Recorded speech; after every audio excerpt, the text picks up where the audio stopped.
ये ना जापान में ज़ल्ज़ला आया, वर्ल्ड न्यूज़ की खबर से नशर हुई थी रिसेंटली, अभी 1 घंटा 1.5 घंटा पहले की। 7.6 उसका जो था ना शिद्दत थी। तो वहाँ पे सबसे पहले जो है इंडिया ने कदम रखा और हमेशा की तरह जो है भारत जो है फिर मदद करने के लिए तैयार है, जैसे और मुल्कों की भी भारत ने मदद की। तो क्या कहना चाहेंगे आप? एशियन कंट्रीज़ की फिल फॉर बात करेंगे, जैसे श्रीलंका हो गया, कैसे उनमें क्राइसिस आए हैं और अपने पाँव पे फिर खड़ा हो गया वो। अफगानिस्तान को देख लें आप, ठीक है। बात करें श्रीलंका की, श्रीलंका डिफॉल्ट हो गया था। हाँ जी, श्रीलंका, अगर आपको सुना, चलिए अगर हम पाकिस्तान वर्सेस इंडिया कर रहे हैं तो श्रीलंका में भारत का क्या किरदार था वो भी मैं व्यूअर्स को बता देती हूँ। श्रीलंका की हर छोटी से छोटी चीज भारत ने पूरी की थी, अंडे तक भिजवाए थे, बच्चों की स्टेशनरी तक पहुंचाई थी, वहां भारत ने इतनी फंडिंग और इतनी मदद की थी। और लिटरली श्रीलंका के लोग कह रहे थे कि भारत हमारे लिए नेमत बन गया है, इतनी मदद की थी। और दूसरी बात यह कि श्रीलंका की आवाम खुददार थी। श्रीलंका की आवाम के प्रोटेस्ट आपने देखे नहीं है कि वो किस तरीके से अपने मुल्क के लिए बाहर आ गए थे और उन्होंने क्या हाल किया था। पाकिस्तान के लिए क्या दुआ है आपकी? पाकिस्तान के लिए दुआ यही है कि पाकिस्तान आगे बढ़े, लेकिन अब इतना नहीं पता कि कैसे बढ़ेगा, क्योंकि हमें ये तो यहाँ पर ये नहीं पता था कि बढ़ते दिन अगले दिन में होना क्या है। महंगाई, हाँ, धम से पेट्रोल कम हो जाता है, भम से पेट्रोल बढ़ जाता है। काम कर रहे हो तो कब लाइट चली जाती पता नहीं होता, कब लाइट आ जाती है ये पता नहीं होता, कब इंटरनेट चला जाता है ये पता नहीं होता, कब आ जाता है ये पता नहीं होता। पानी गंदा आता है आपके घरों में, गैस आती नहीं है आपके घरों में, टैक्स हम फिर भी डबल देते हैं। जी अस्सलाम वालेकुम। वालेकुम अस्सलाम। कैसी हैं निम्रा आप? मैं ठीक हूँ, आप कैसे हैं? जी अल्हम्दुलिल्लाह ठीक हूँ, उम्मीद करता हूँ कि आप भी ठीक होंगी। आज हमें आप दोबारा से फिर आज आप हमें मिल गई हैं, तो मैंने कहा चले आप ज़रा थोड़ा सा तजर्बाकार एंकर है, थोड़ी सी राय लेनी थी आपकी मैंने, ठीक है जी। बहुत शुक्रिया, आपने कंसीडर किया। थैंक यू जी। अच्छा, ये ना जापान में ज़ल्ज़ला आया, वर्ल्ड न्यूज़ की खबर से नशर हुई थी रिसेंटली, अभी 1 घंटा 1.5 घंटा पहले की। 7.6 उसका जो था ना शिद्दत थी। तो वहाँ पे सबसे पहले जो है इंडिया ने कदम रखा और हमेशा की तरह जो है भारत जो है फिर मदद करने के लिए तैयार है, जैसे और मुल्कों की भी भारत ने मदद की। तो क्या कहना चाहेंगी आप इस हवाले से? जी बिल्कुल, रिसेंटली अभी 3 से 4 घंटे पहले की न्यूज़ है कि जापान में मैग्नीट्यूड 7.6 के साथ ज़ल्ज़ला आया है, बहुत हैवी ज़ल्ज़ला आया है। और जापान के अंदर जो भारतीय एम्बेसी है, सबसे पहले उन्होंने कदम उठाया है, उन्होंने इमरजेंसी कंट्रोल रूम बनाया है, रेस्क्यू किया है, उन्होंने कॉन्टैक्ट के लिए उन्होंने जगह बनाई है। ये बहुत बड़ी बात है कि इंडियन एम्बेसी इतनी एक्टिव है जापान के अंदर। हम अपनी एम्बेसीज की बात करते हैं तो हमारी एम्बेसीज को होश नहीं थी। फॉर एग्जांपल आपको मैं मिसाल देती हूँ, ऑस्ट्रेलिया के अंदर जब हमारी पाकिस्तानी क्रिकेट टीम एंटर हुई, हमारी पाकिस्तान की एम्बेसी को होश नहीं थी कि उनको रिसीव करना या नहीं करना। एक बंदा वहाँ उनको रिसीव करने नहीं गया था, एक ऑफिसर या एक एम्प्लॉय वहाँ पर उनको नहीं करने गया था। तो ये बहुत बड़ी बात है कि उनकी एम्बेसी इतनी ज्यादा वहाँ पर एक्टिव है। दूसरी बात ये है कि उन्होंने सिर्फ इंडियंस को ही रेस्क्यू नहीं किया, बल्कि उन्होंने जापानीज को भी रेस्क्यू किया है वहाँ पर। यानी इंडिया फर्स्ट पॉलिसी तो उनकी थी। जैसे रशिया और यूक्रेन की आपको पता होगा, रशिया और यूक्रेन के जब आपस में बहुत मसले मसाइल बढ़ गए थे, रशिया यूक्रेन की वॉर में भारत ने अपने इंडियंस को जिस तरीके से रेस्क्यू किया वो पूरी दुनिया को पता। और इवन आपको ये पता है कि पाकिस्तानी स्टूडेंट्स में भारत का फ्लैग लेकर वहां से उन्होंने एग्जिट मारी थी और बाद में उन्होंने थैंक यू इंडिया भी बोला था कि हमने आपका फ्लैग इस्तेमाल करते हुए वहां से एग्जिट मारी है। ये सारा ऑपरेशन जो था, ये सारा ऑपरेशन भारत ने लॉन्च किया था ताकि अपने इंडियंस की जान बचाई जा सके, साथ ही साथ पाकिस्तानी भी रेस्क्यू हो गए। अभी इंडियन गवर्नमेंट जो है वो ये प्लान कर रही है कि जापान की उन्होंने मदद करी। अगर आपको याद हो कि आज से कुछ अर्सा पहले चाइना के अंदर भी भूकंप आया था, वो भूकंप बोलते हैं इसको, अर्थक्वेक आया था। तो चाइना की भी बहुत ज़्यादा उन्होंने मदद की थी, चाइना की भी बहुत ज़्यादा हेल्प की थी, तुर्की की बहुत ज़्यादा हेल्प की। इवन ऑपरेशन दोस्त वहाँ पर चलाया गया, जिसके बाद वहाँ का बचा वहाँ के जो लोग थे वो भारत को दोस्त बोल रहे थे। जो तैयब एर्दोगान है, उन्होंने नरेंद्र मोदी को, में जब ये गए थे, इंडियन गए थे, तो हर दुकान पे जो है ना इंडिया हमारा दोस्त है लिखा हुआ। मैं वही आपको बता रही हूँ। उन्होंने भारत को दोस्त बोलना शुरू कर दिया था। दुकानों के शटर्स के ऊपर ये लिखा हुआ था कि भारत इज अवर फ्रेंड।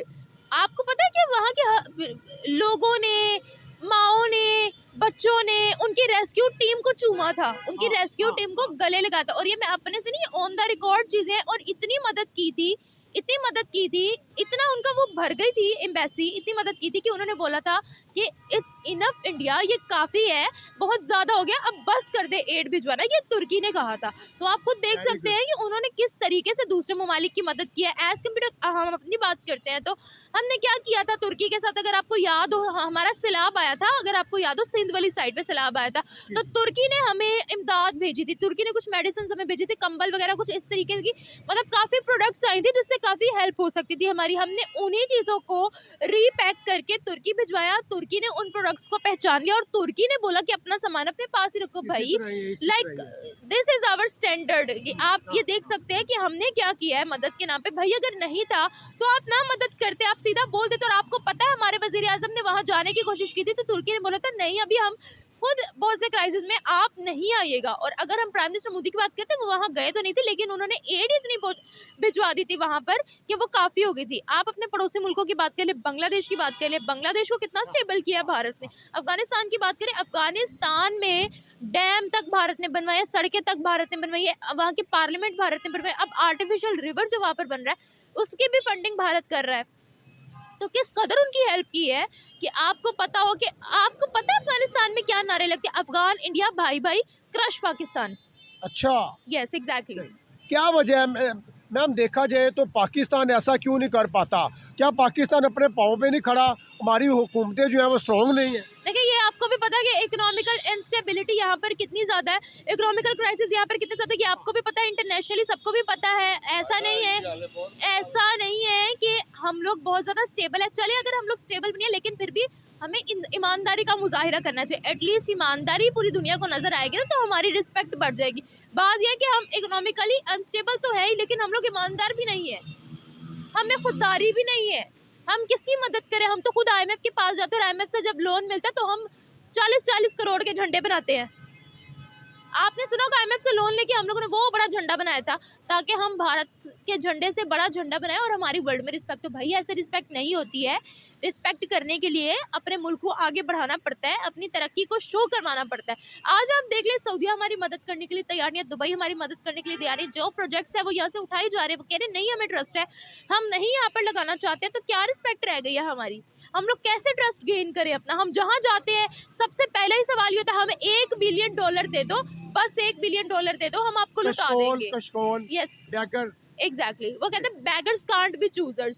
सही बोला था, क्योंकि इस वक्त हमारा वही हाल बन गया है, वही हाल बन गया। आप भारत की बात करते हो, लास्ट टाइम वो कब गए थे? 1990s में गए थे IMF के पास, और अभी तक वो IMF के पास नहीं गए। IMF उनके लिए रिपोर्ट्स शाया करता है, IMF उनके लिए रिपोर्ट्स पब्लिश करता है उनकी तरक्की पर, कि उनकी इकोनॉमी इतनी आगे बढ़ गई है, उनकी GDP इतनी आगे बढ़ गई है, उनकी गुर्बत इतनी कम हो गई है। हमारे लिए कौन सी रिपोर्ट्स छप रही है कि हम लोगों ने चाइना को अपने गधे बेचे हैं, गधों की तादाद 29 लाख हो गई है जो हम बेच रहे हैं। चाइना हमारे गधे बहुत ज्यादा पसंद कर रहा है, तो पाकिस्तान में इन्फ्लेशन इतनी ज्यादा हो गया, पाकिस्तान का डॉलर इतना ज्यादा बढ़ गया। ये रिपोर्ट्स हमारे लिए शाया हो रही है, तो आप देख ले हम कहाँ स्टैंड कर रहे हैं। लम्हा फिक्रिया है। देखा जाए तो हमारी अगर 14 अगस्त आती है, हम वही बम पटाखे तो लोगों को डिस्टर्ब कर रहे होते हैं, तू बाजे बजा रहे होते हैं, लोग परेशान होते हैं। क्या हमने इसलिए आज़ादी ली थी? देखिए ये कभी हमने ये अपनी हिस्ट्री में ये नहीं देखा कि हमारा कोई दिन त्योहार किसी यूरोप में मनाया जा रहा है, या कभी ये चाइना में मनाया जाती है। आज़ादी तो बहुत दूर की बात आ जाती है। हम ये बात करें, ज़लज़ले पर बात करें, अर्थक्वेक की बात करें, आपको याद होगा जब सिंध में सैलाब आया था तो वर्ल्ड ने कितनी हेल्प की थी, कितनी ज्यादा हेल्प की थी। एंजेलिना जॉली तक आई थी यहाँ पर, अगर आपको याद हो, वो यहाँ पर आई थी और उन्होंने भी मदद की थी यहाँ पर, लेकिन वो कहीं लगी नहीं। ऊपर से वज़ीर आज़म साहब ने ऊपर से नीचे आटे के तोड़े फेंके थे और फोटोशूट करवा कर वो चले गए थे। लाइक उन तक अमदाद नहीं पहुंची थी। यस एग्जैक्टली, उन तक अमदाद नहीं पहुंची थी। हमारी एग्रीकल्चर कितनी ज्यादा मुतासिर। देखिए हम लोग अब उस दहाने पर आ गए हैं कि कोई नेचुरल डिजास्टर भी आता है ना यहाँ पर, तो उसको भी हम अपने फायदे के लिए इस्तेमाल करते हैं कि चलो अच्छा है नेचुरल डिजास्टर आया ना, तो इससे एड तो आएगी, पैसे तो आएंगे, वो हम अपने खजानों में रखेंगे, क्या जरूरत है पब्लिक पर लगाने की। ये अब हमारा ये अलमिया आ चुका है, ये हमारा हाल हो चुका है। सब सिंध में आया था, क्या लगा था वहां पर? क्या अभी भी उस चीज की भरपाई हुई है जो सैलाब ने तबाह किया था? एग्रीकल्चर वहां की तबाह है, वहां के घर वैसे के वैसे ही है।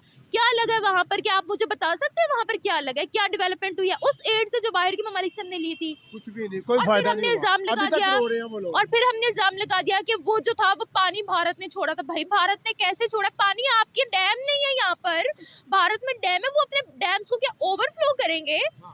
ओवरफ्लो तो नहीं ना, बट हर डैम की अपनी कैपेसिटी थी। आवाम को तसल्ली भी तो देनी होती है एग्जैक्टली ना। हमारे मुल्क में डैम नहीं है, तो ये हमने बहाना पकड़ा हुआ कि जब भी सैलाब आते हैं तो भारत पानी छोड़ता है। भाई उनके डैम में, आप डैम बनाने पे फोकस करो। आपको पहले ये प्रिकॉशंस दे दी गई थी, आपको पहले ये ऐलान कर दिया गया था कि खतरनाक किस्म का सैलाब आने की इम्कानात है, तो फिर आप प्रिपेयर क्यों नहीं थे? क्यों प्रिपेयर नहीं थे? क्या आप इस चीज के इंतजार में थे कि सैलाब आए तो बाहर से हम इमदाद लेंगे और हम अपने खजाने में डालेंगे? क्या ये था? क्या ये सोच थी? अब आप खुद देख सकते हैं कि किस मोड़ पर हम खड़े हैं। ये जो यूरोप कंट्रियां हैं, यूरोप की तो हम बात नहीं करते हैं, एशियन कंट्रीज़ की फील फॉर बात करेंगे। जैसे श्रीलंका हो गया, कैसे उनमें क्राइसिस आए हैं और अपने पाँव पे फिर खड़ा हो गया वो। अफगानिस्तान को देख लें आप, ठीक आप है। बात करें श्रीलंका की, श्रीलंका डिफॉल्ट हो गया था।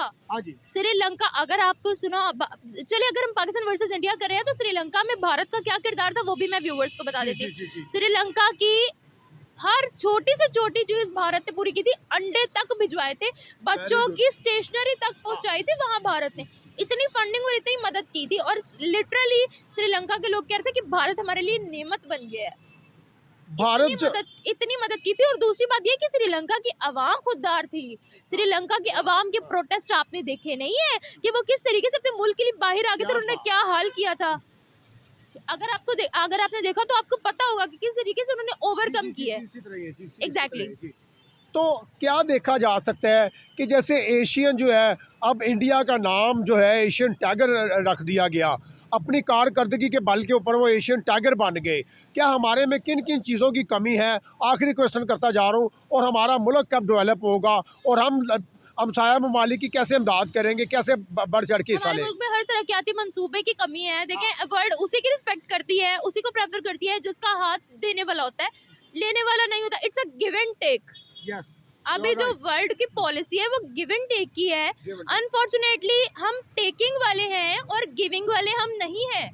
तो यही वजह है कि आज हम सबसे पीछे हैं। देखिए, हम बात करते हैं कि जापान की उन्होंने मदद की, उन्होंने चाइना की मदद की, बांग्लादेश की मदद की, अफगानिस्तान की मदद की। भाई उन्होंने अपने आप को इस काबिल बनाया है और जो वो चीजें भेज रहे हैं वो उनकी अपनी बनी हुई है। हमने तुर्की को उन्हीं का सामान पैक करके उन्हीं को वापस कर दिया था। लो भाई, हमने एहसान कर दिया। उन्होंने यही जो आप अल्फाज इस्तेमाल कर रहे हैं, उन्होंने यही हमारे लिए अल्फाज इस्तेमाल किए थे। और लिटरली जब इस तरह के अल्फाज इस्तेमाल होते हैं तो बुरा भी लगता है, क्योंकि वी आर पाकिस्तानी। तो ऑब्वियसली जब हम लोगों की कोई गलती सामने आती है और फिर वर्ल्ड जब उस चीज़ को प्रोमिनेंट करती है तो हमें बुरा लगता है, लेकिन उस चीज़ पर कोई अमल दरामद नहीं होता, कोई एक्शन नहीं होता, ये उससे भी बहुत बड़ी बात है।